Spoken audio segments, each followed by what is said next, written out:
तर नमस्कार मित्रांनो, अनेकांना असा प्रश्न पडतो की इश्यूज म्हणजे काय, म्हणजेच त्यालाच मराठीत आपण मुद्दे असं म्हणतो। तर मित्रांनो, वादीने दावा दाखल केला त्यावेळी प्रतिवादी त्यांचं म्हणणं दाखल करतो, त्यानंतर सदरची केस ही इश्यूज काढण्यासाठी ठेवली जाते।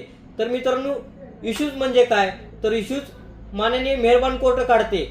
इश्यूज म्हणजे मुद्दे म्हणजे मेहरबान कोर्ट प्रतिवादी व वादी यांचं जे म्हणणं आहे, प्रतिवादींनी कोणती गोष्ट सिद्ध करावी तसेच वादींनी कोणती गोष्ट सिद्ध करावी यासाठी मुद्दे काढले जातात आणि त्या मुद्द्यांवरूनच समोरची पुढील केस चालवली जाते। तर मित्रांनो, मेहरबान कोर्टाने ज्यावेळी मुद्दे काढले जातात त्या मुद्द्यांवरून वादी व प्रतिवादी आपापला पुरावा देतात आणि त्या पुरावा दिल्यानंतर ती केस चालते आणि त्या केसच्या अंती त्या मुद्द्याच्या निकषावरून व तसेच वादी व प्रतिवादी यांच्या आलेल्या पुराव्यावरून त्या सदरच्या केसच्या अनुषंगाने ती केसचा न्यायनिर्णय दिला जातो।